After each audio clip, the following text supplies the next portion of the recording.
All right. Man, I am excited on tonight.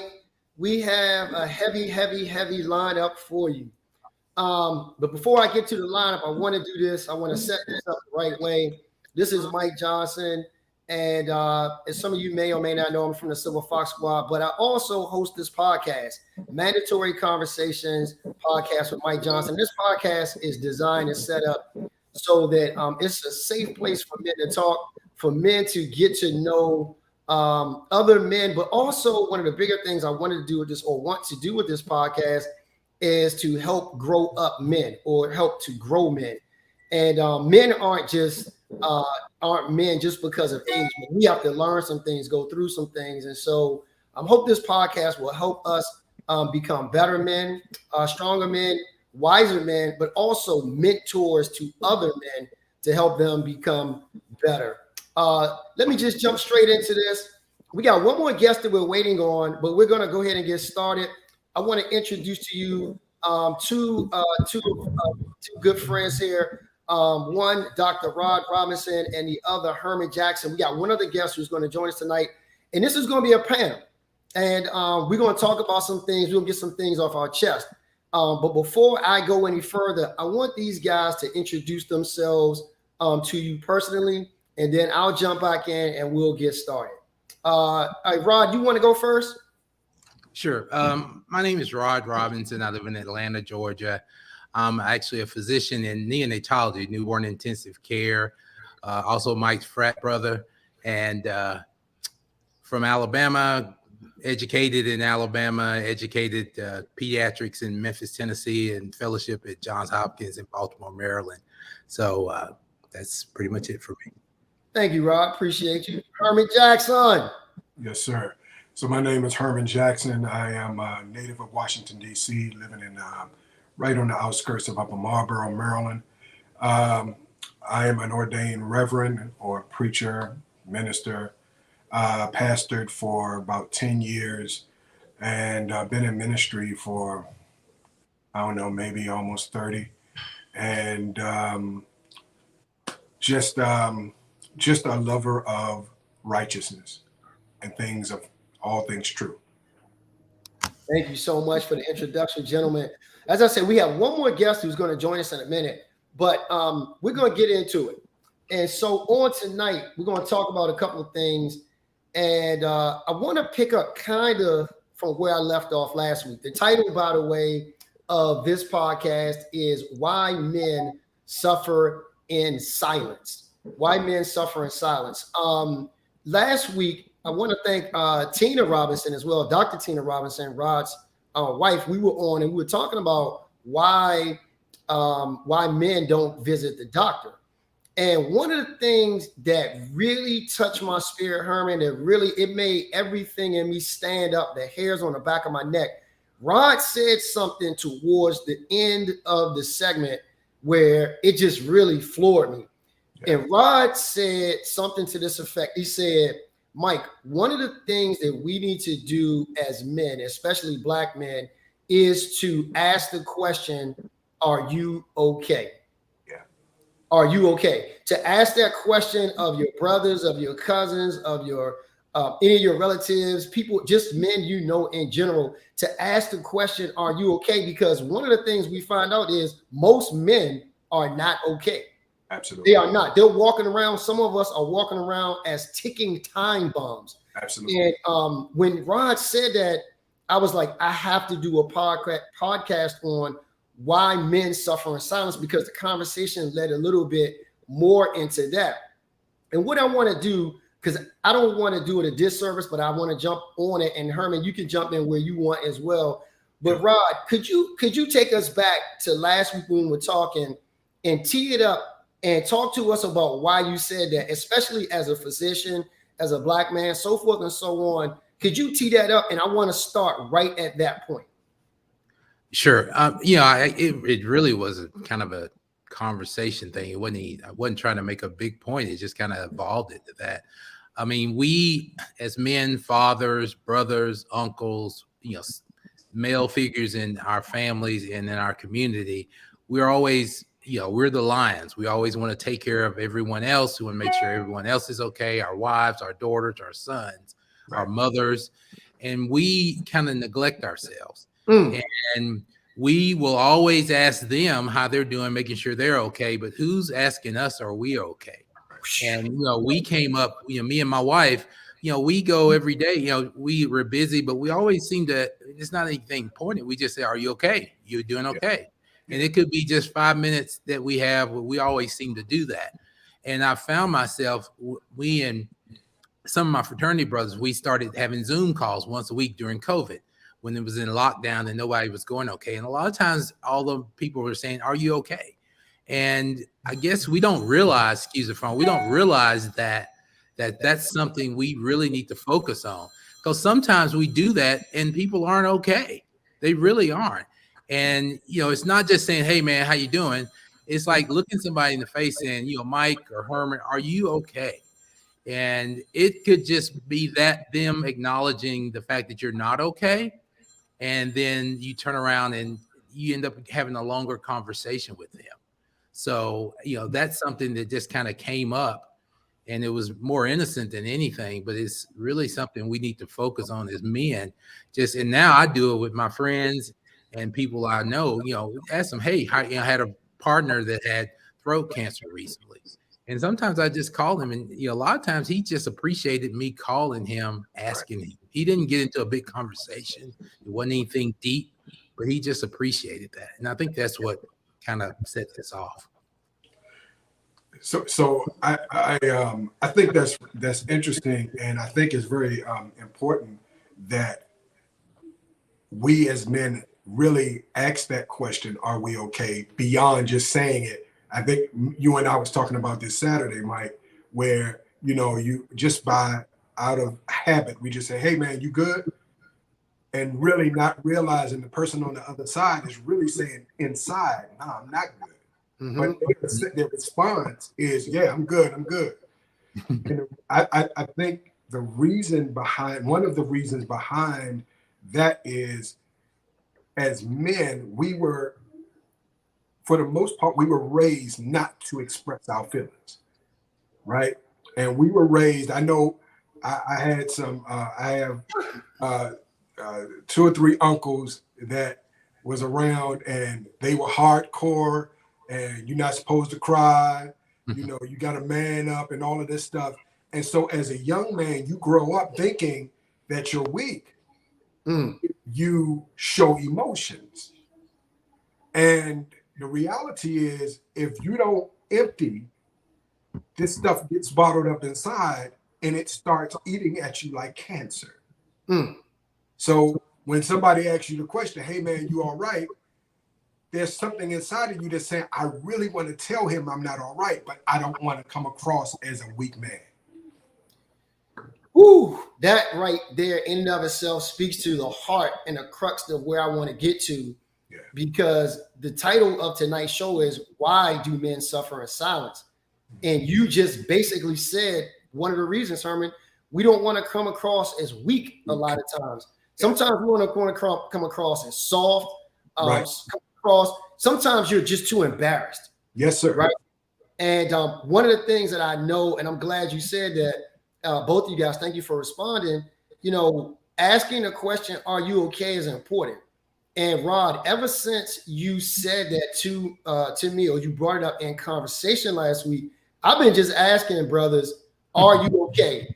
And I'm not talking about the usual okay, like how did your day go? No, man. How are you doing physically? Yeah. How are you doing mentally? What's going on with you? Because something appears to be off just a little bit, and it may not appear to be off, but maybe something is off. I was explaining to Rod in our last podcast that one of our family friends, my wife and I, he had his toe amputated last week, and found out later last week he had to have all of his toes removed. And so I can only imagine what he might be going through. Yeah. But I still bet, even in all that, I don't know that he's still communicating all of how he feels inside and what he's doing to him. And I just thought, Rod and Herman, to myself, as a man, That would be a tough thing for me to not have any of my toes on my foot. It causes a lot of other issues, excuse me, inside. You really you can almost feel like you're less of a man, which is another reason why I believe some men just suffer in silence with this whole thing of not talking. I was trying to explain to some women that when a man is hurt deep down inside, he oftentimes won't tell anyone. Right. He'll walk around with that pain, with that suffering inside and just keep it to himself. All of us as men on here and listening, whoever, have experienced some sort of pain or trauma in our lives. And I know for me, guys, I'll just be honest with you. If I didn't have somebody to talk to and my wife or some of my friends, I don't know where I would be. I don't know what I would do. And I recognize this also as being an issue in that some of us just don't feel like we have anyone to talk to. Not a friend, not a pastor, not a spouse, not a girlfriend, whomever it may be. I don't know if you guys want to chime in here on this, but Herman, I find it to be kind of interesting that we as men haven't figured out yet that you can't walk around with this bottled up into yourself without at some point walking around like a ticking time bomb about to explode. I think you hit the nail in the coffin. There's a lot of men walking around as a ticking time bomb. Mm-hmm. They have no idea that they at any moment they're going to explode. Mm-hmm. Example given. Have you ever talked to anyone, and I'm sure Dr. Robinson can attest to this, where somebody has gone to the doctor for something that has nothing to do with anything big, and the doctor ended up telling him, we got to keep you because you have a bigger issue here. And had that person not gone to the doctor, they wouldn't be here.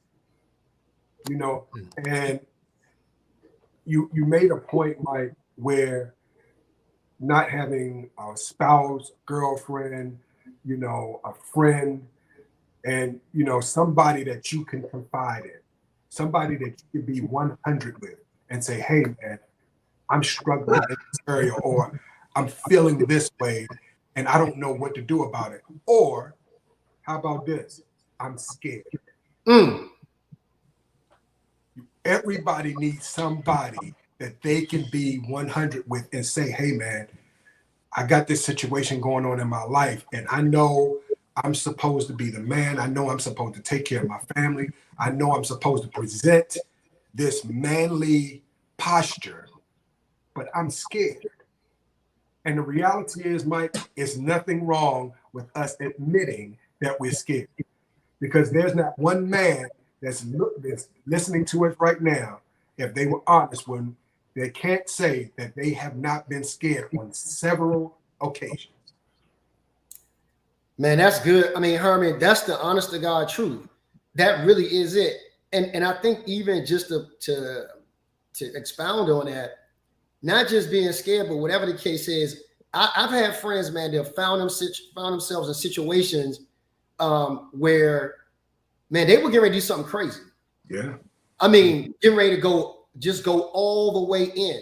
Yeah. And they called and said, hey, man, I need you to listen to me for a minute. Yes. I don't need you to judge me. I just need you to hear me for a minute, because I'm getting ready to do something stupid. In fact, I'm in the other room and she's in the other room. Yeah. She don't even know I'm making this call, but I'm calling you because I'm getting ready to do something crazy. Yeah. It could be as something as what I would, or some of us might call simple as that, to something else. Yeah. And I'm trying to get to the point of why we don't do it. Not necessarily being scared, but overcoming that machismo. Because that's what I really feel like it's like. And it doesn't help any of us. I think about my friend I was telling you about who's had this surgery. And I'm going to do my best to help him as best I can. Right.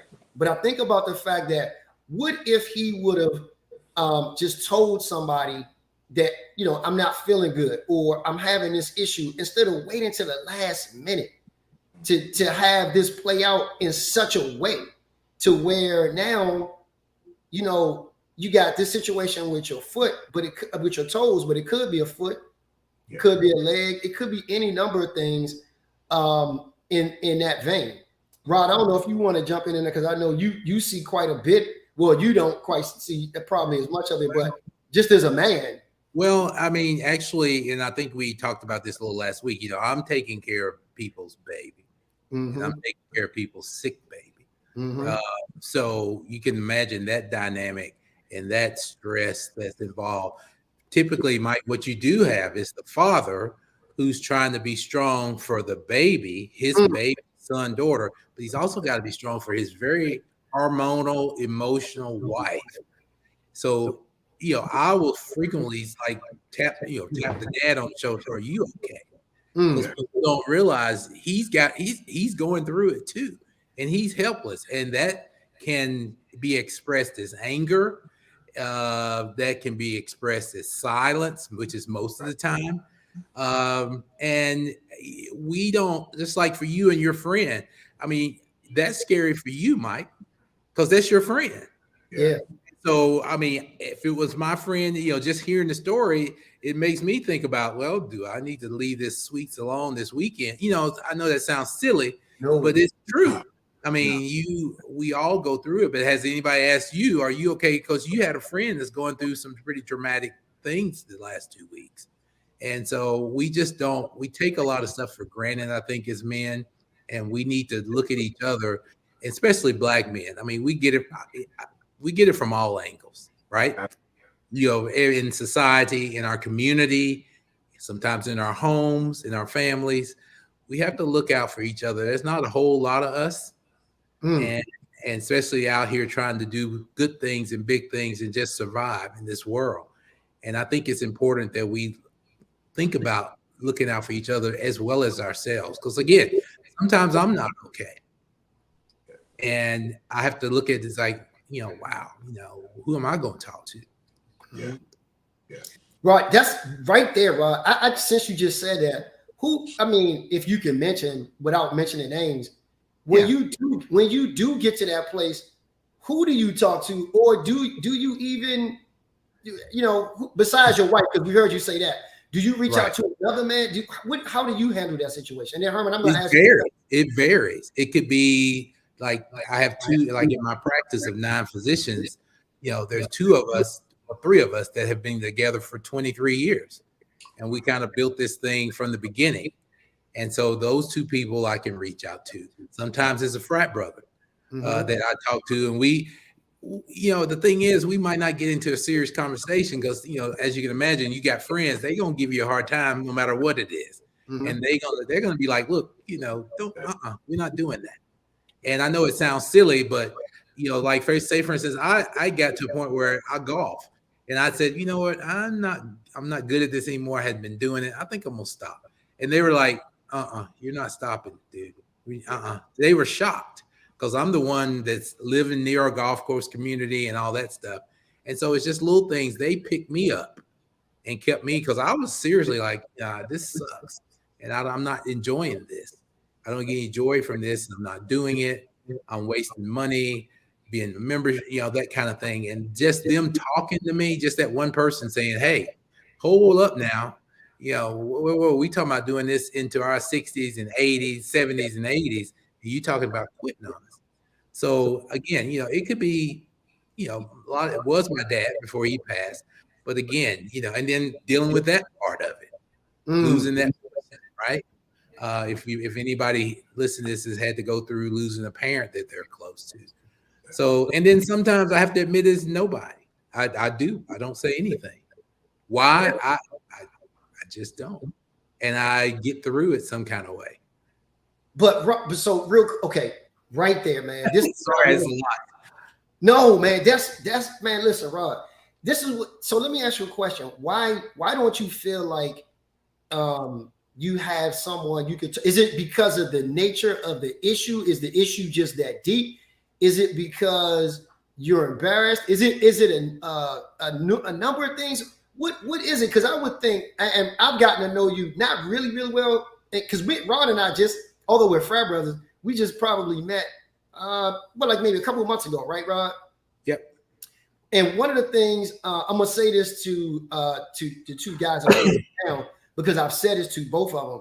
And I say this to people who I care about. And I tell men this all the time, as being a former minister to men. If you have my phone number, you have my ear. Yeah. Right. And I always tell Rod, I'm like, Rod, you can call me, because Rod will be like, nah, Michael, I know you're busy. I'm like, Rod, I'm not a doctor. You're out here saving lives. I'm little old me. You can pick up the phone and call me. Herman, I say the same thing to you. And so I just real quick, as a reminder, I'm going to say this to you guys, to both of you, because we're talking. Listen, with putting aside titles, putting aside who we are, what we do in life, whatever. If you need to call me, please call me. If you need to talk, please let me know. Don't beat around the bush. Be like, hey, Mike, I need to talk, because I know sometimes I could get busy, and sometimes, my attention is all over the place. But if you say to me, hey, Mike, I need to talk, that's indication for me to stop doing what I'm doing and put aside some time for us to talk. Now, I might not be able to talk in that second. I'm like, okay, give me 10 minutes. I'm going to call you back, because we need to talk about this right now. I have no idea what it is, but I'm saying that to you right now because I want both of you to know that. But I need to go back to this thing, Rod, real quick, because not having or feeling like you have someone to talk to, I think a lot of men go through that right there. And I just need to put the pin in it for a second, because as men, with all of these daily pressures we have, we got to find somebody. And now I want to introduce, because they're not here, but I want to introduce the concept of getting some therapy, like going to sit on someone's couch. And this is something that's really seen as taboo in our community. Right. And I understand why. It doesn't make sense, but I understand why we do it. We don't want to go talk to somebody about our problems. And sometimes that's the best thing to do, is to talk to a stranger, because they don't know you. They don't have any, real judgments that they can throw out against you in the whole 9 yards. And sometimes we just need to do that. But I want to, before we get too far, I want to get to this thing of, talking, finding somebody, identifying at least one person we can talk to. I'm talking about our deepest stuff, guys. Yeah. Like, I have a couple of people, Herman, you're one of my good friends, that, man, we get and we talk. And sometimes we'll be talking about McDonald's, and then we'll be down a rabbit hole somewhere. Like, we'll just be like, and it'll get really serious. Yeah. And, it's funny, in talking about this, we need to have that friend, man, that we can cry in front of. Right. That we can bare our souls in front of. And when we walk away, know that that's with them. Yes. It stayed right there. And I was able to get that off my chest, that I could tell them how I was feeling and what I was feeling, and know that they'll still care about me and not think less of me. Yeah. And again, I'll just say this to you guys, since we're sitting here talking, man, I can't imagine all the stuff that you guys go through, although we've talked individually, so I have some ideas, but I can't imagine what it's like to walk in your shoes every day. Yeah. And to have and go through and experience all of what you go through. I do know this as Black men, but from the time we put our shoes on and open our eyes in the morning to the time we come back home and shut our eyes, we've experienced a lot of stuff in a day. And Rod, again, I want to go back to this, man. And Herman, I want to have you do this as well. I'm just trying to understand, because it's been a long time since I felt like I didn't have anybody to talk to. Could you talk to us about getting through that and finding somebody to talk to, or how you found it? What did you do to come out of that if you didn't have somebody to talk to? Like, how do you deal with that? Well, for me, it's not 10 people. Mm-hmm. It's usually 1 or 2 people. Yes. If you're lucky. I mean, for me anyway. I mean, mm-hmm. I have friends. I have people I talk to, but think about it. Who do you talk to week to week? I probably have less than 5 people that week to week, I just call them, or if I hadn't talked to them in 2 or 3 days, I start thinking, I hadn't talked to so-and-so in 2 or 3 days. Mm-hmm. And so we talk, I had a friend of mine that he's our service guy for our cars, because we all have the same car, and we got 3. We've, over the years, the last 10, 12 years, we've become friends. And now he checked in. I told him, I don't know if he's listening. I told him to listen to this tonight because I couldn't talk to him when he called me. But if I hadn't called him, he will call me. And if I don't text him back, he really, like recently I was working a lot. I didn't call him. I didn't text him back right away. Next day he called me in the morning. Are you all right? So there's just not a lot of people, at least for me. I don't know how you find that person per se. It's probably somebody right up under your nose. Yep. And you don't even realize it. It could be someone you went to school with long time. I have friends that I've known since we were too young to know we knew each other. But that's like 3 people. And we're still friends. We're 60 years old. We're all friends today. We don't live far away from each other, coincidentally. Right. Now, do we talk every day? No. Do we talk every week? Not sometimes, no. But I know they're there. And they know I'm here. So I don't know I'm not sure I know how to gain that person or persons. Do you feel like, Rod, with those people that you could really, there's just about almost anything you could tell them? Do you feel that way with any of those 3 people or those persons you've identified? Do you feel like you could tell them everything? Probably not everything. I don't want it because nobody tells everything, but I mean, you know that. Probably those 2 or 3 people I could tell most things, and I could say, "Look, I'm going through this or going through that." Okay. Well, that's good because that's good to know. Maybe, yeah. So I'm still saying maybe. You still saying maybe? Yeah. I want to figure out how do we get past the maybe, right? Because I think that's critical to our life being. I know our wives and our significant others or whoever they might be, they are great to talk to, but it's nothing like having a man that you could talk to who identifies with your daily struggles and some of the issues and concerns that you have. And just talking, I mean, I don't have a lot of these people either, so I don't want to make it seem like that. So let's be clear there. I got a circle that I know. And you know what's weird now? I think about it. There's some of them I can tell some things to, and then there's some I can tell some things to, right? And so I know. And somebody Jones just said trust. Yep, absolutely. And hello, Pam. Good to have you on. Trust is really a huge factor. But we gotta figure it out. Herman, how would you answer that question? Do you feel like that? Do you have someone or some persons you feel like you could talk to? Of just about everything, or at least the important stuff. Absolutely. So, one of the viewers just said a key word that I was thinking about, and I think one of the key points there is finding someone that you can trust, right? And that's, we throw that word around real easily, but the reality is, we got some folk in our family we can't really trust with our heart. Woo. Fact, yeah. Right. So I think the thing that, and let me just tell on myself, right? When you've been damaged, when people have mistreated you or taken you for granted, it causes you to put this wall up.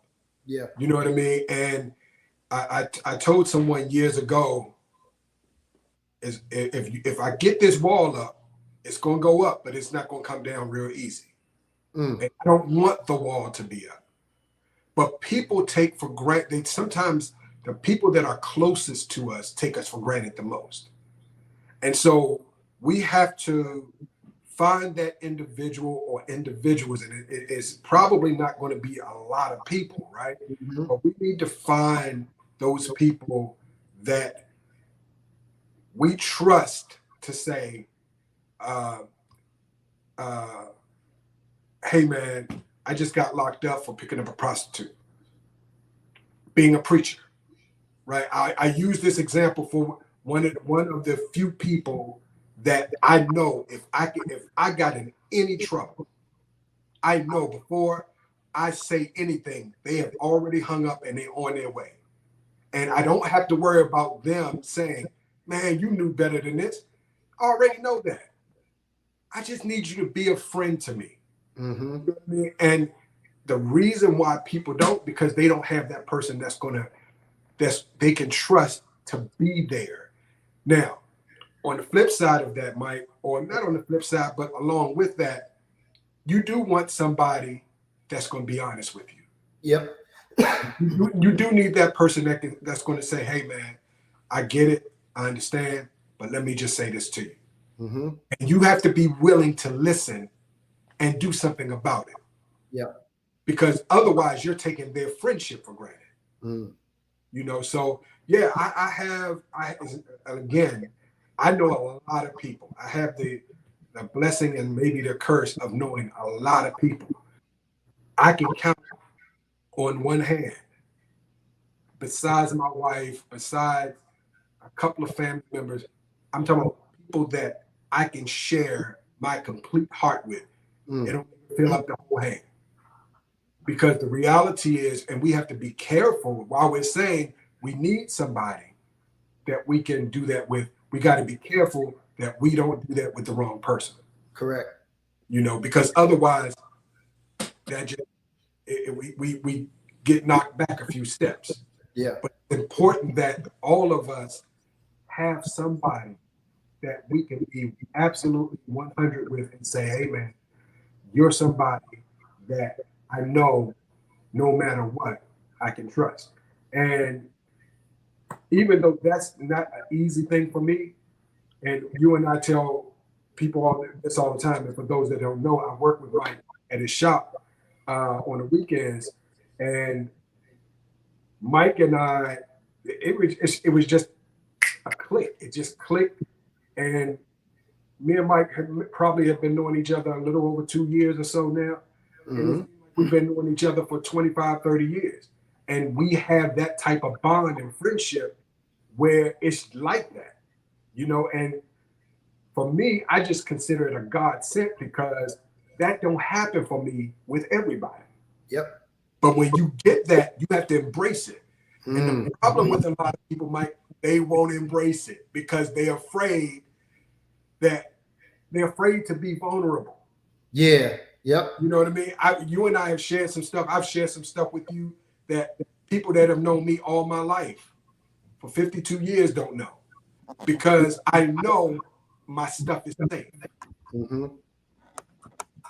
No, man, you're right. You know, one of the things that I was thinking about, a word that you said, I was thinking about it the whole time you were talking, is being vulnerable. Vulnerable. Yep. And that takes a lot. It goes back to trust. Yeah. But you have to be vulnerable. But you're right. You got to be wise in who you are vulnerable with.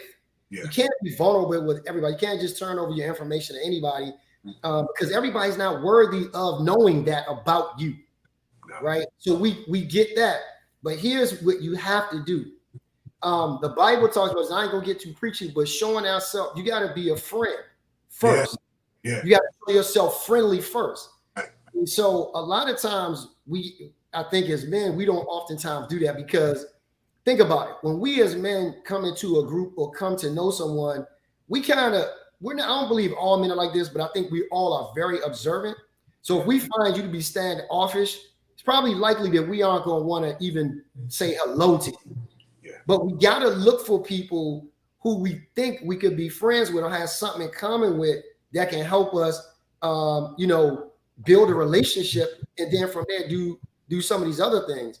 And like you guys, my circle was really small, and it's usually, like you said, and you alluded to this, Rod. There's people I've known for a long time.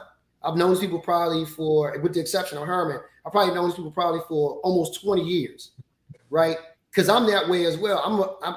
I'm becoming more and more guarded as I do more and more things and go more places, because I realize not everybody wants the best for you.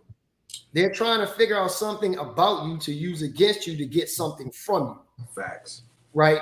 So I understand that, but I also understand this too, the effects and the impact on suffering and silence. And we talked about being a ticking time bomb.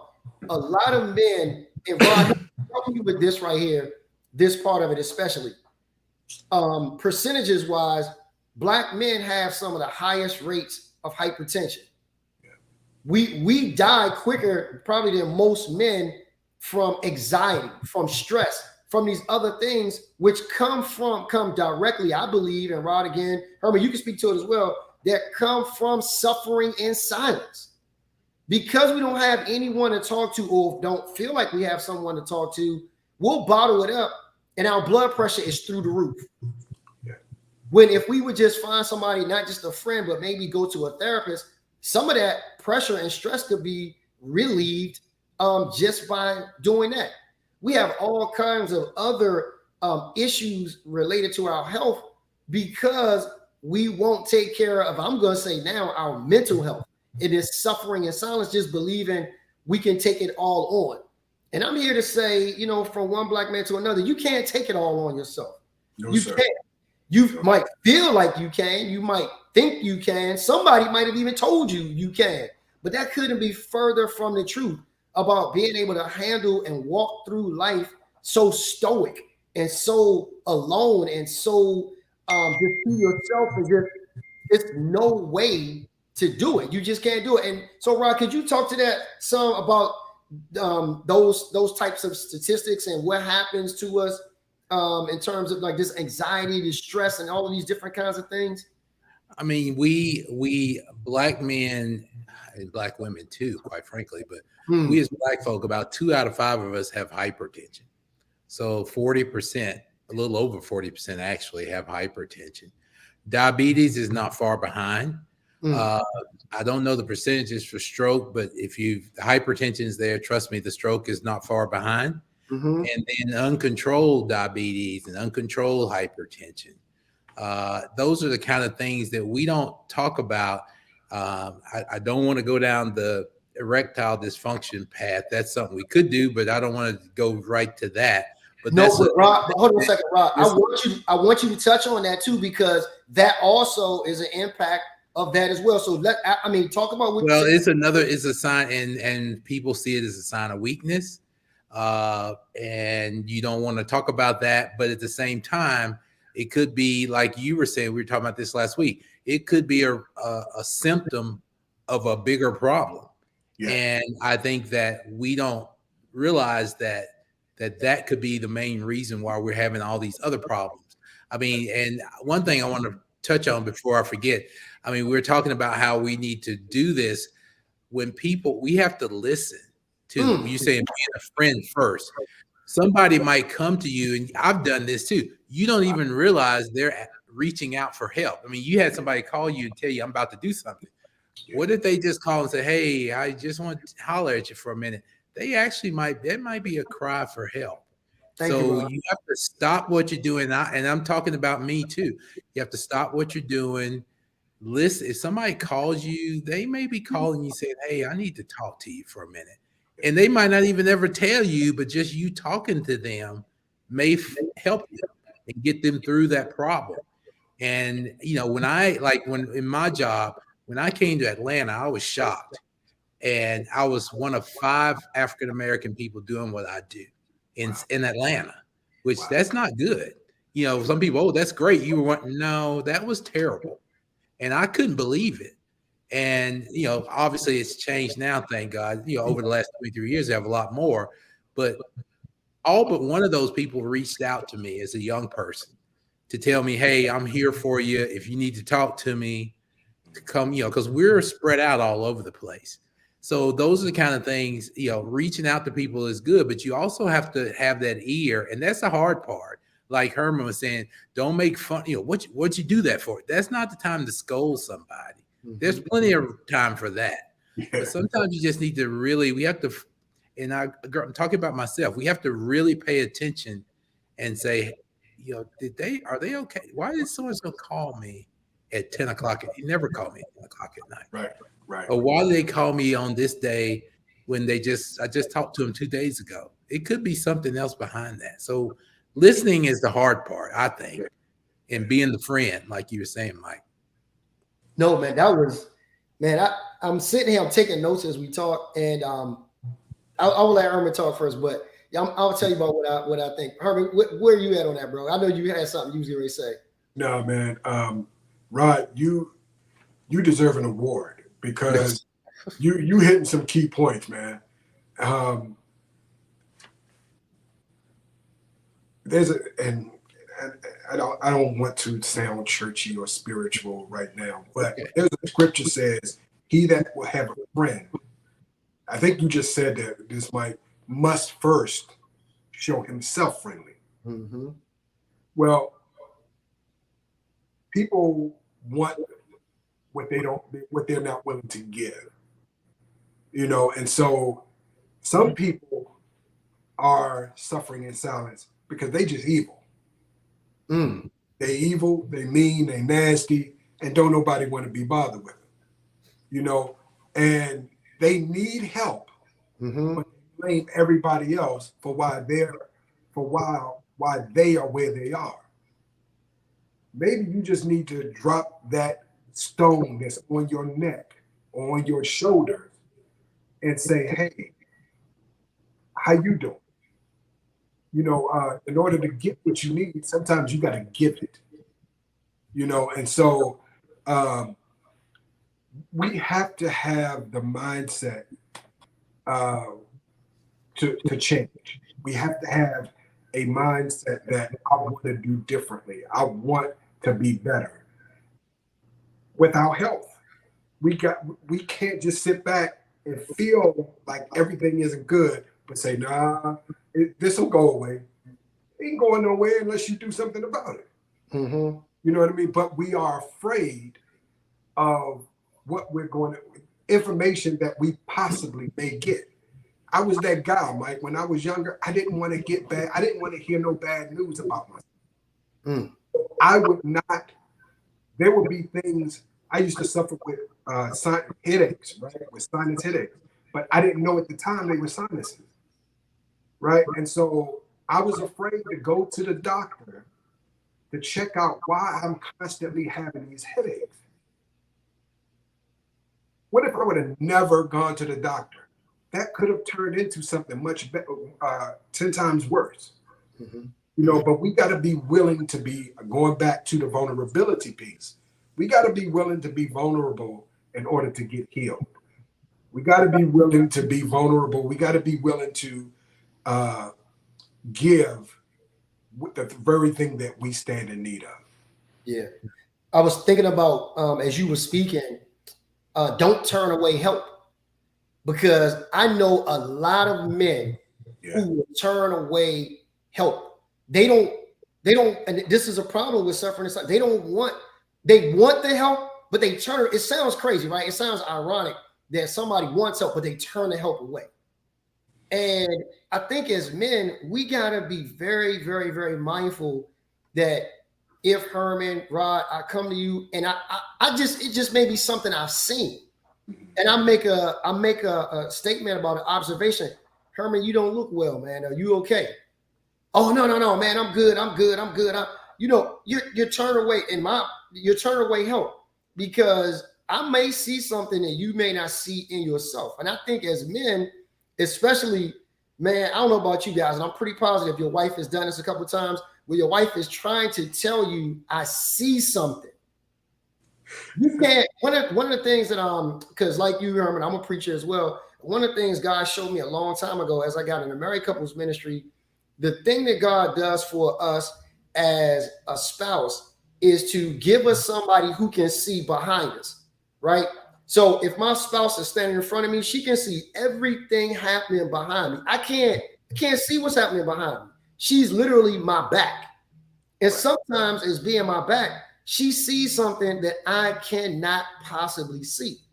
And she's trying to let me know, hey, Mike, there's danger behind you. Yeah. And I need for you to listen to me and pay attention, because I see something that's possibly harmful. And sometimes it's not even possible. It's harmful. Right. But we turn away to help because of sometimes who it is that's trying to give us the help, or because we just feel like they don't know enough, or they don't know who we are. And I want to speak to that, because I'm going to be honest with you. It took me a long time as a husband. And I want to speak to the husbands for a minute. And married couples, it took me a long time to really accept the help that my wife was trying to provide. Yeah. Even though I knew what she was saying a lot of times was probably right, I just refused to take the help. Yeah. I know I can just be honest with y'all for the folks that are on. It's been a couple of times I've made some grave mistakes, and it could have taken my family all the way out. Yeah. And I decided I'm not going to listen to what my wife had to say. And even though it was eating me up inside to know that she was right, and I knew what possibly could happen, I turned away to help. Yeah. I turned away to help. It took one incident, this really bad incident that God showed me that was like, I'm trying to tell you something, son. And it's not going to always come from who you think it is. A lot of times it's going to come from this woman I gave you. And I need you to listen, because if you don't this time, unlike the last couple of times, you might not get a second chance. Right. And I don't know, guys, if that's happened to you all. And I want to talk to men. Please don't turn away help, because people love you. They care about you. And I know that what they're saying to you might not be, as Herman said, what you want to hear, but it's exactly what you need to hear to help you go on to be better. And I don't know, Rod, Herman, you guys can jump in on this, but turning away help, man, that's one of the reasons, we suffer in silence, because we've literally turned away people who were trying to help us. I mean, you know, there's this thing that all of us, most of us, suffer with, is pride. Pride is a killer, man. Pride is something that if we're not careful, man, it will literally there's a lot of people that's in their grave, in my opinion, before they needed to be in their grave or before their time, because of pride. One of the things that drives me, that does something to me, is people that will say, hey, I want to talk. And they talk, they ask for advice, you give them advice, or you're talking to them, and they say, yeah, you're right. But they turn around and do the same thing over and over again. And it's like, do you enjoy being in misery? Or why is it that you are coming to talk about something, but you really don't listen? Mm-hmm. And that's really the point I'm driving to, what you were saying, talking about listening. Well, you're saying you're listening. You're saying, okay, but when you're doing the same thing over and over again, I believe that's called insanity. So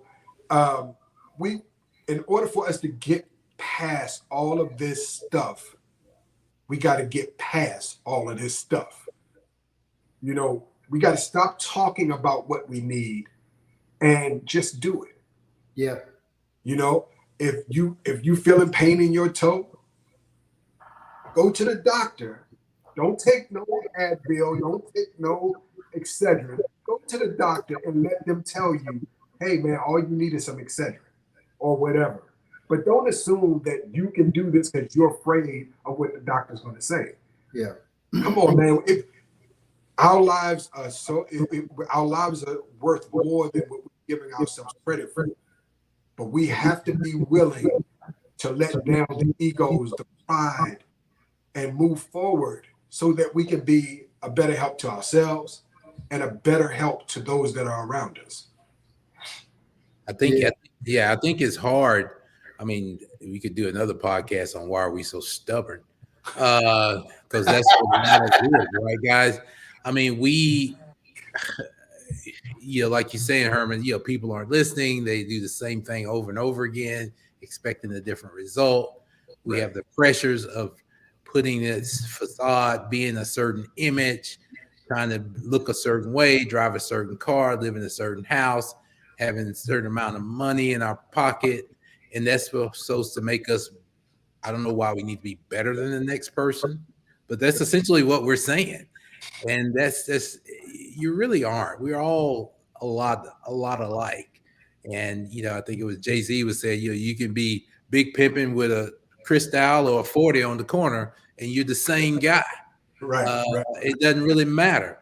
Y'all remember that lyric he had or whatever, or saying he had. So I think that cars don't make us happy. Things don't make us happy. Right. People can make, we have to feel good about ourselves. We have to have some kind of peace within ourselves. And we also have to be able to release some of this pressure we have as men and talk to each other and be there. Even if we might have a friend and, you call him a knucklehead and he might be a knucklehead, but you got to hang in there with him and try not to get frustrated on either end, whichever end you're on in that conversation. Yeah. I want to go back to I want to build on what you said just now and go back to one thing. And I was thinking about this, Rod. One of the things I'm learning is that the more things or groups that we are part of, sometimes that's absolutely helpful as well because you have those outlets.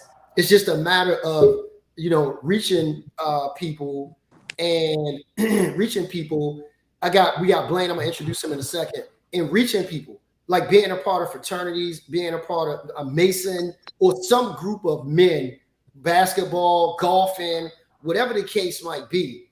I think we got to figure out maybe how to join these types of or get involved with these types of activities so we come across men that we can talk to, at least that we think we can talk to, and maybe again build these friendships and help us to move past that stubbornness, because that stubbornness, man, could literally lead to our deaths. Real quick, I want to introduce Blaine. I'm gonna let him introduce himself, but Blaine just jumped on, and I actually invited Blaine to join us because he did one of the most courageous and most powerful things I think as a man we could do, and that's to take back the control of our lives and to not suffer in silence. And so, what I want to do, I want Blaine to introduce himself, but then I want Blaine to talk about something that happened this past weekend and what he did to talk directly to men who are suffering in silence. So, Blaine, thank you so much for joining. Go ahead and introduce yourself, and then let's talk about what happened this past weekend. Because I think you coming on, you got perfect timing, by the way, believe it or not. I think it'll be a good way for us to end the show on this evening. So, Blaine, introduce yourself, please. Hi, first and foremost, Mike, thanks for having me. Good evening, everyone. I apologize for being late. I had a mix up with the time.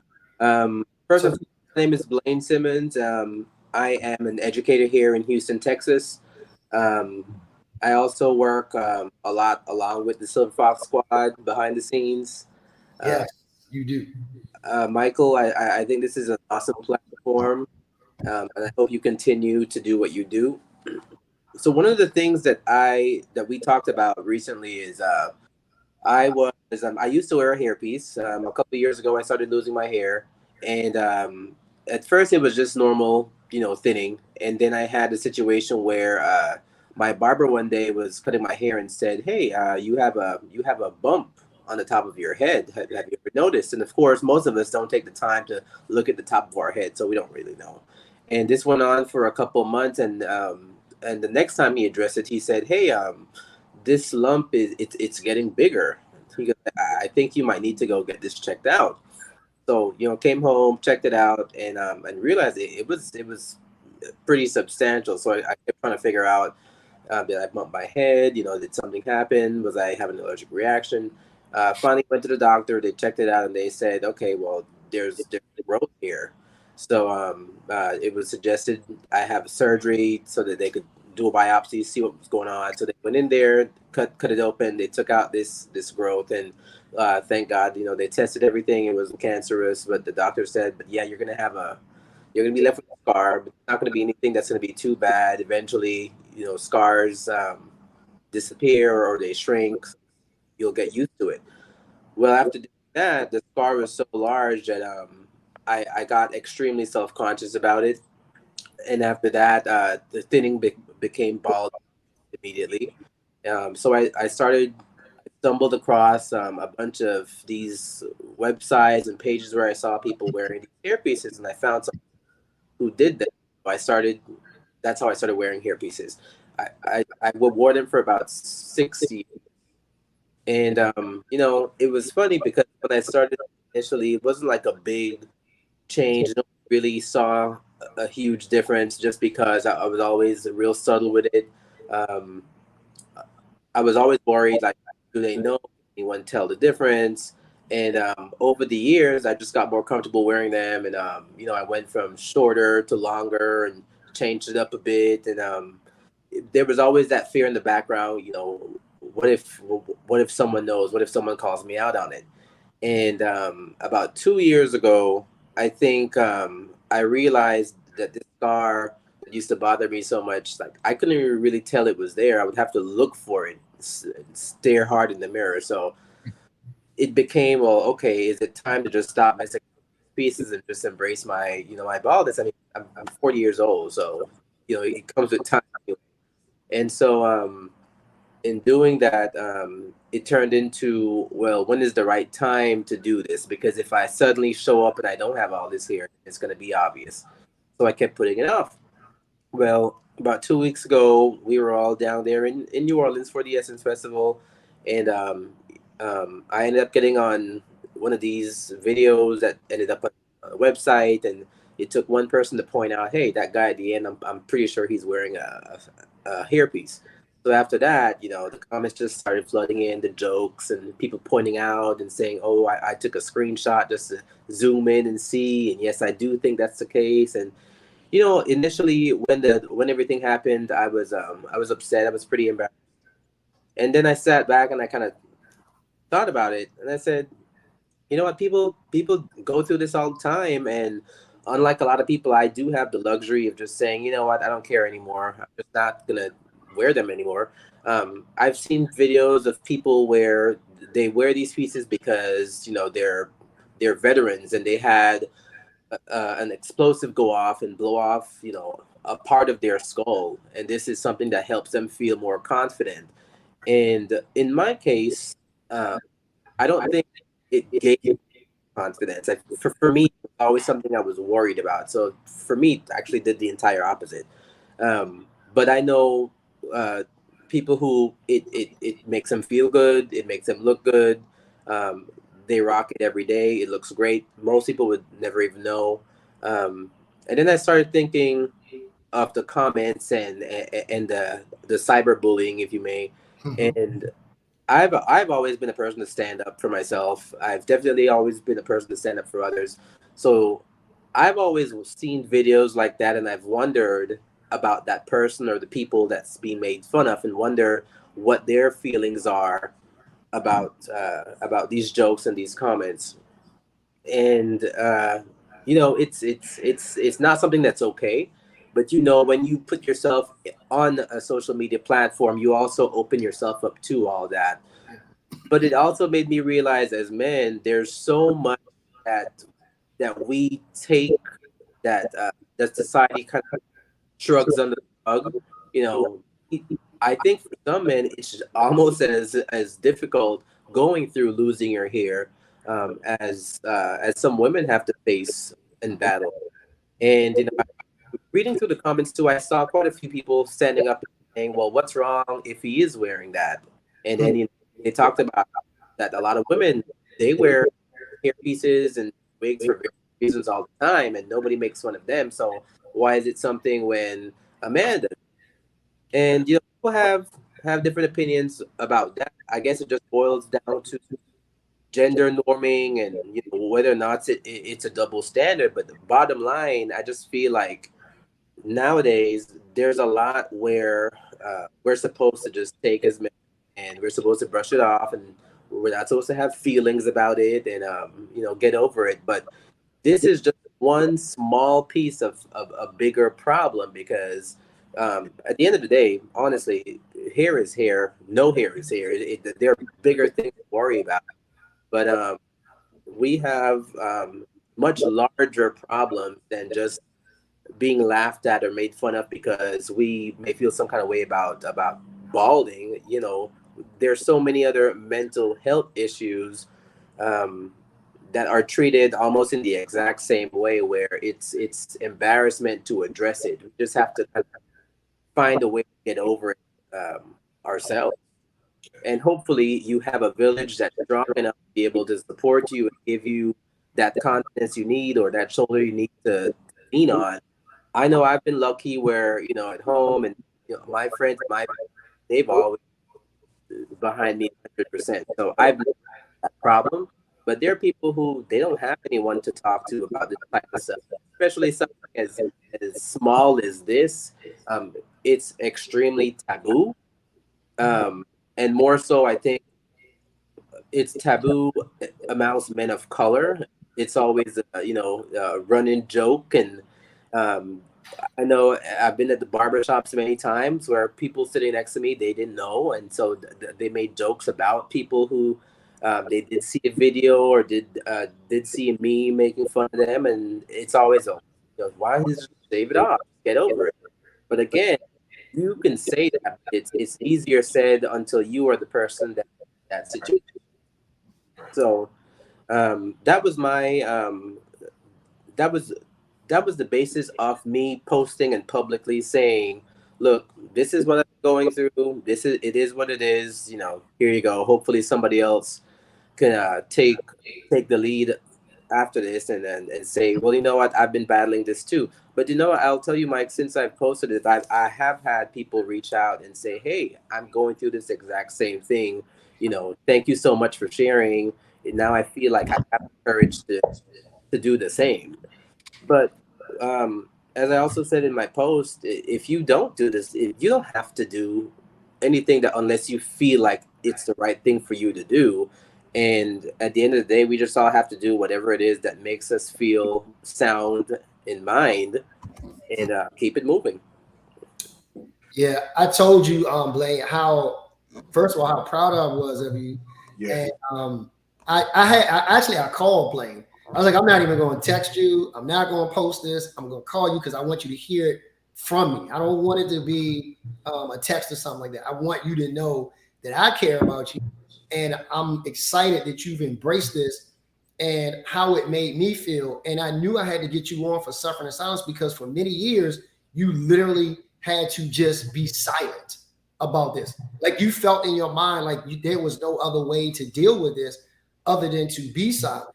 But Right. one of the things that was so amazing to me about you, Blaine, that you did, like you literally snatched the power back from all those bullies and all the rest of these people. And you was like, you know what?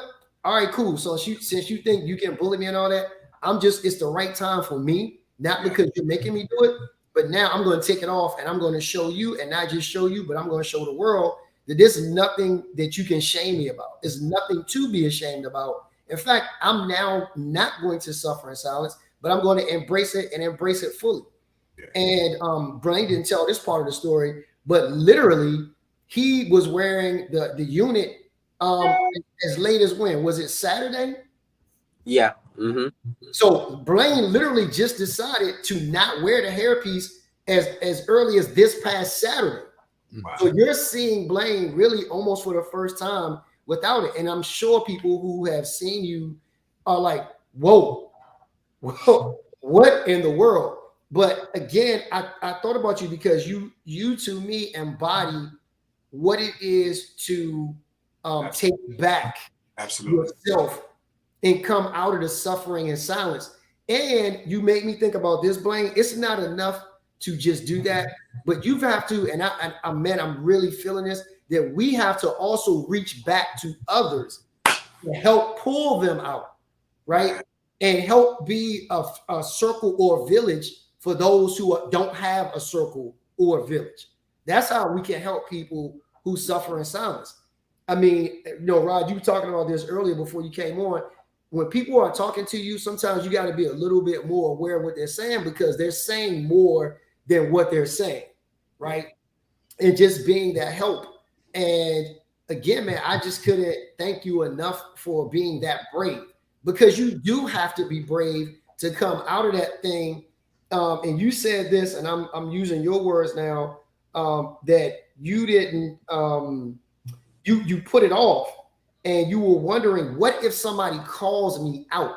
And I think that's the thing where a lot of men struggle, and that's why they suffer in silence, because we're so afraid or embarrassed about being called out, right? Instead of having enough courage, even if we don't, to talk to somebody and say, man, I need some help with this, right?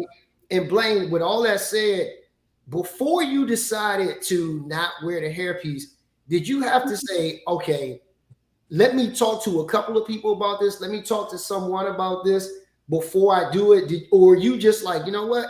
I'm done.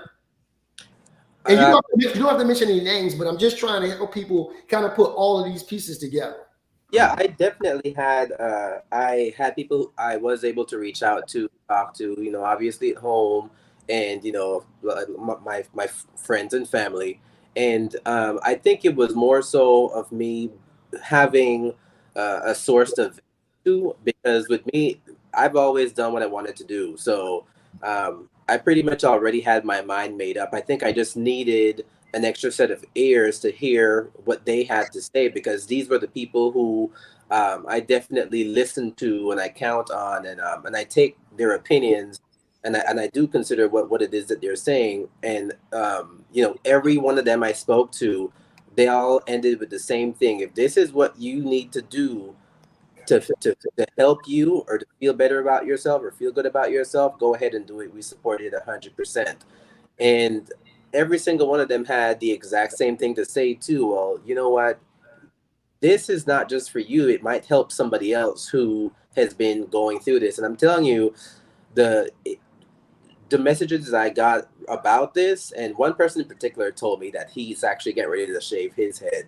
Um, old coworker of mine, and he was saying it's something he's been going through over the past couple of years also. So you just never know, you know, who's battling whatever issue that they are, and you could be the one to say it's all right. Like if you do this, Right. it will help you. But again, it has to be something that you feel mentally sound, good for you.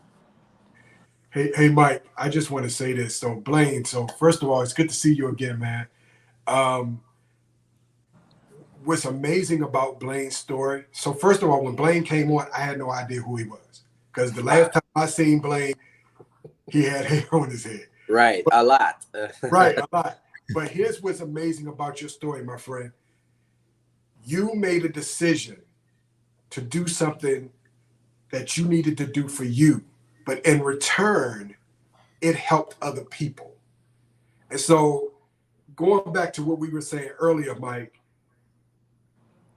us coming out of this cocoon, or coming out of this dark place of silence, isn't just about us.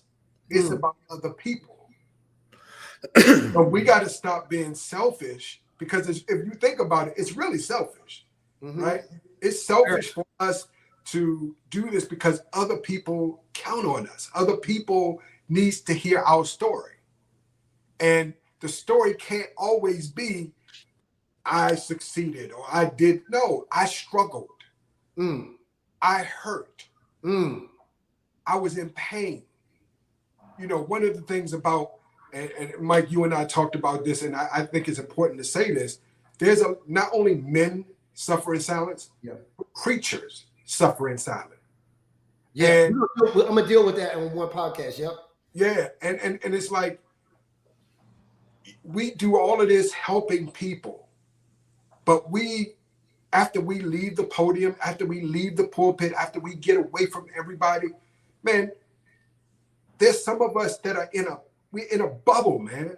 Yeah. And the reality is, that's selfish for you to throw all of this help on people, but you won't receive help for yourself. And so what I had to realize, and I thank God that I learned this earlier, is I don't want to be a hypocrite. I don't want to be somebody to tell people how to get help, but I won't get help for myself. I don't want to be that person to say, hey, you know, you can have this, but when somebody say, hey man, let's go talk, I'm like, no, I'm good. I don't need to talk, I'm good. And I need to talk. I need help. And so it's Blaine, I applaud you, man. I appreciate your story. I encourage you, man, to continue to do what you're doing, because your testimony, your story, there's people right now that's listening. They needed your testimony. They needed to hear what you had to say, because just like you've gotten results, there are more people that you'll never know that you just helped. So That's thank right. you, man. Thank you. Thank you. You know, before I forget this, because Mike and I were talking about this also. We talked about, people who tend to, make fun of others. They typically have issues within themselves that that they're projecting, or there's something about that person that stirs up something inside them that makes them feel the need to try to belittle.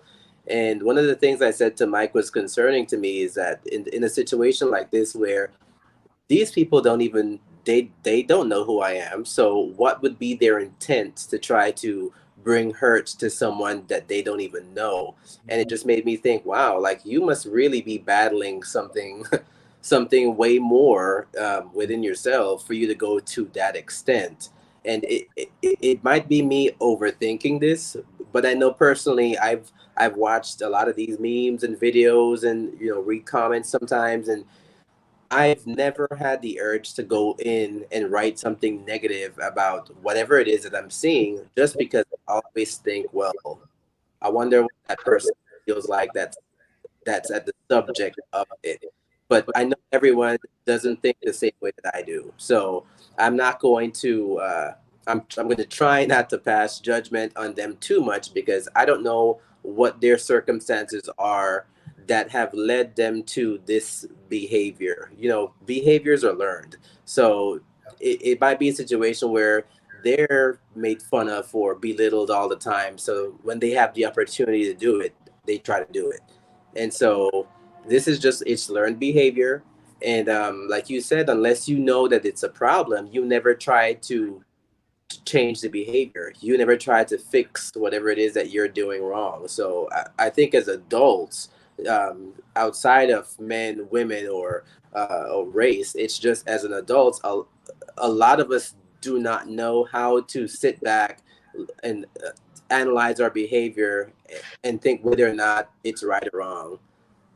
And that's a huge disconnect that I see now as a society. I think, and Blaine, I don't, like I said, I don't know you, but just hearing your story for me, I think it's going to be more positive response and positive things that happen to people that you probably will never even know. Right. Just hearing you come across and say that and share that.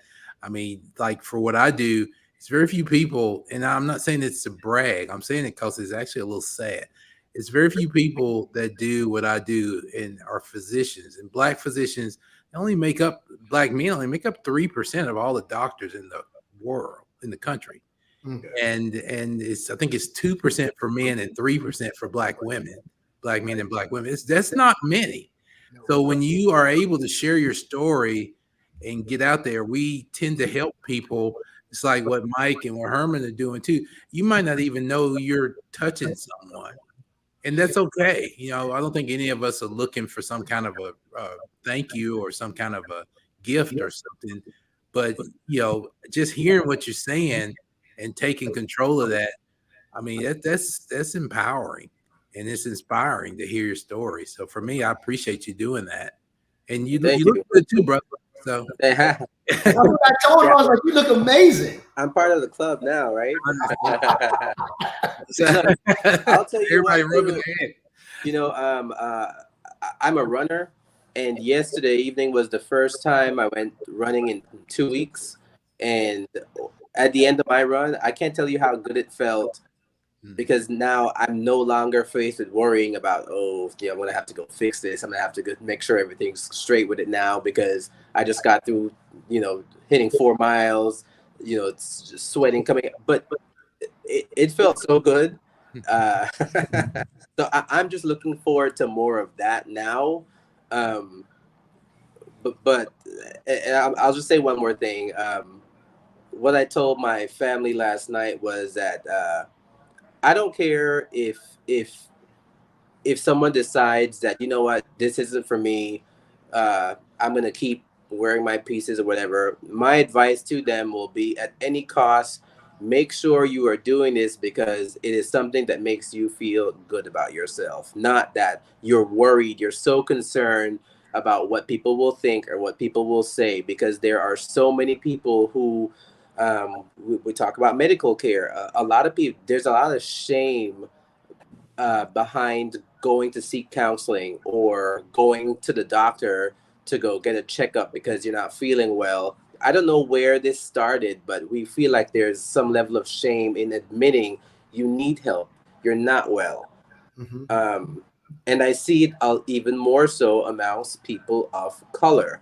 And so I don't know when that started, how it started, but I think it's a bigger problem that needs to be addressed.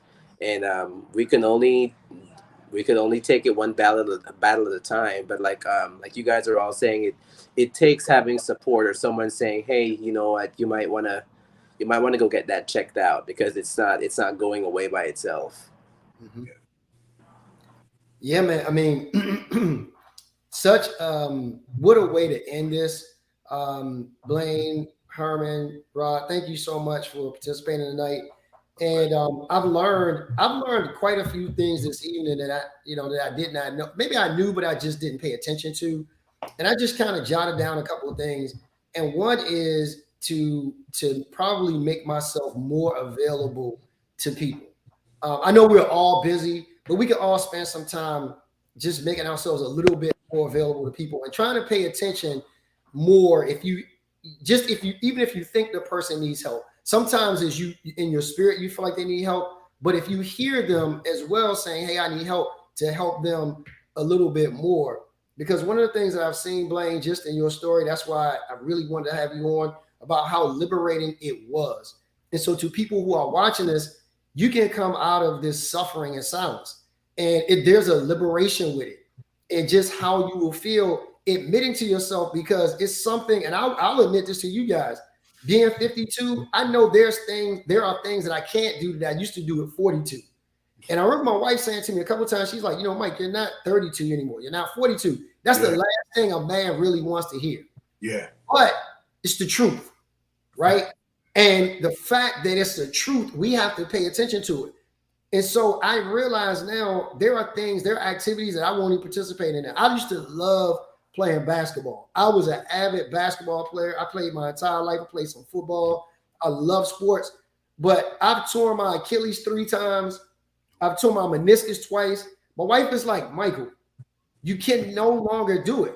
And it took a long time for me to realize, right. I hated hearing it, but it's the truth. And I'm saying this to some man or even some women listening to me. You can't do it anymore. You're not what you used to be. And it's okay to admit, I can't do it anymore. Yeah. And I got to figure out something else. Maybe I need to go play golf now, Rod.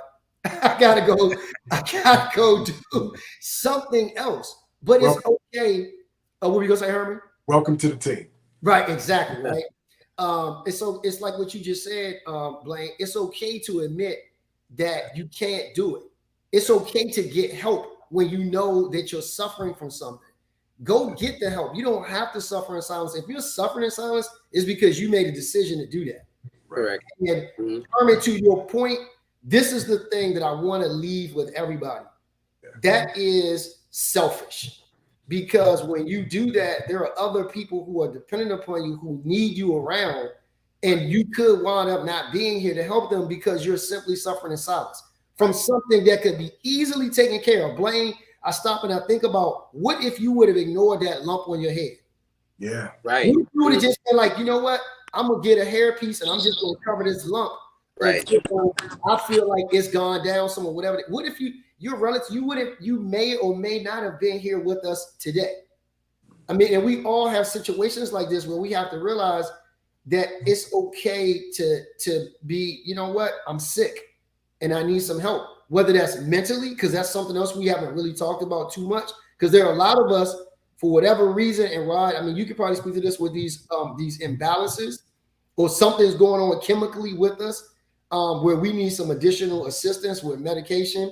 And I know we didn't get into this tonight, but there are a whole host of other things that we won't do, Blaine, as Black men or people of color, because it's taboo for whatever dumb reason. Everybody else gets help except us. Right. And now it's time for us to say, no, that has to end. We too need help, which is the reason why our community, for the larger part, is in some of the shambles that we're in, is because we have not sought help. Yes, sir. And we need to be brave enough to say, yes, I do need help. and know I'm not less than because I need help. I need help because I need help to get past where I'm at. So I want to say thank you to all my panelists tonight. This has been great. I would love to bring all of you guys back again to just talk about men's issues at some point. But I do want to say thank you to you, Dr. Rod, Herman, Blaine. And before we go, if you guys would leave us with some parting words, I'd be really appreciative. I know the people would probably be appreciative as well. If you could leave us with something on this evening. Rod, you can start first, and then Herman. Well, for me, we talk about, I think we talk about courage and weakness and selfishness. I think it's a sign of strength if you admit that you need help. It's a sign of strength if you go to the doctor and get your hypertension, diabetes, ED, whatever the case may be, worked, have somebody to help you. It's a sign of strength if you say, Mike, I need to talk to you. Herman, I need you to talk to me for a minute. Blaine, I appreciate you saying what you said, but I got a problem I need to talk to you about. So just if anybody's out there, please, like Mike's been saying for 2 weeks now, your family, there's somebody out there that needs you. And you need to be here for those people, or that's one person, or could be 50 people. So please don't be so stubborn about it, and show some strength, and be willing to be humble enough to look for help, because there's help available for all of us. Man, that last thing you just said, there's help available for all of us. Herman? So, Mike, first of all, thanks, brother, for having me on as a guest. This has been a blessing, literally, man, and it's an awesome topic. The one word, one thing I would just leave with anyone or everyone, just be true to thine own self, be true, right? And it's okay to say, I need help. It's okay to say, I'm hurting. It's okay to admit that you're not perfect. None of us are perfect. None of us are perfect. A very close friend of mine told me, she made up a word one time in a serious conversation and told me, she said, you suffer from perfectionist syndrome. And I said, did you just make up a word to cuss me out? She said, no. She said, you always have to dot your I and cross your T. She said, you're human. You're going to mess up. You're going to make mistakes. And I'm telling you, man, to hear that, I was like, nah, but I'm not supposed to. You know how foolish that sounds? So, hey, man, it's okay to say, I failed. See, some men right now, man, they cringing just at the thought of admitting they failed. Well, we all have failed. You're just not admitting it. It's okay. It's okay. It's okay to say, I didn't do it right, or I'm not doing it right, or I'm struggling. Find that person. Find somebody. Go sit on somebody's couch. It's okay. It's okay to do it. Regardless of, don't stop, get that stuff out of your head, man. Go get help, because the world needs you. Your family needs you. Your friends need you. We need you. Thanks again, Mike. Thank you. Blaine, sir. I think for me, I would like to end by just telling people, you just need to, you have to love yourself. And before you learn to how to love yourself, you're never going to be able to love those around you the way they deserve to be loved. And the other thing is, don't be so tough on yourself. Like, everyone has criticism to give, but I think most of the time as men, we are our worst critics. Yeah. So, give yourself a break once in a while. And going back to what you just finished saying, you have to realize that we are not perfect. We will all mess up at some point, but it's all of us that's doing the same thing. So just, self-love, and put your gas mask on before you try putting anybody else's on. And once you remember those things, you'll be fine. So all words of wisdom, all nuggets. again, thank you guys so much for tuning in tonight. If you wouldn't mind, do me a favor, hit the like button, hit the subscribe button, hit the notifications button. We'll be back next week with another broadcast. And next week, we're going to talk about fatherhood and the difficulties and the struggles with fatherhood, and how do we overcome those difficulties, and how do we help other fathers become better fathers. So tune in next week. Next Tuesday, we'll be at the same time. Again, to my guests, to Dr. Rod, to Herman, to Blaine, thank you so much for coming on with me this evening. I've had a fantastic time. Thank you for reminding me of some things, and then thank you for teaching me some things as well. And then thank you for just dropping some things that were just nuggets. And I hope others can take away from it. This is Mike Johnson from Mandatory Conversations Podcast. As you can see, I have on a banner here. If you need to reach out to us, you can reach out to us through this way on IG at our Mandatory Convos Podcast, or you can email us as well for additional information. If you need to reach out to the guys, I don't know if guys, do you want to give out your information? Blaine, it might be some people who might want to talk, some kind of way, talk to you about what your experience was like so far. So I don't know if you guys want to give out your social media handles. If you would, please go ahead and do that. And then we're gonna end it there. You know me, Mike. I don't have it. Yeah, I forgot. I get the email maybe, but yahoo.com. But I mean, I'm RROBI3 at yahoo.com. Only social media is the one Mike made me get. So I don't have sorry, but that's my pretty much email is the only way. That's RROBI3 at yahoo.com. Thank you, Rod. You got social media handle to give out? Yeah, Instagram is HEJackson7. I really don't know what my Facebook one is, but my email is hejackson@horizon.net. Feel free to reach out anytime. Yeah. You can reach me at on Instagram. It is now I'm gonna have to spell my because it's so weird. It's okay. I'll give you a joke with this one. So it's short. It's BZE, which is actually Belizean slang for made in Belize. But only other Belizeans usually get that when they see it right away. So it's MEKDABZE. That's my Instagram. So please feel free, follow, shoot me a message sometime. And if you have any questions or concerns, just whatever I can help with, I'm here for it. All right. Thank you, gentlemen. Again, this is Mike Johnson. Thank you so much. And I hope you will subscribe, hit the notifications and like, and also share this with other people. And if you feel like it, you can also donate as well. We'll take all the donations we can get. And like I said, we'll be back on next week. And I hope that you will, if nothing else, you'll run across this. You'll share with other men who need to hear this message of you do not have to suffer in silence. There is help available to you, but you've got to make the decision to seek the help. It's there for you. All right, I'm out of here. You guys have a good one. Thank you so much, and we'll see you on next week. Have a good one, guys. All right. Take care, Mike. You too.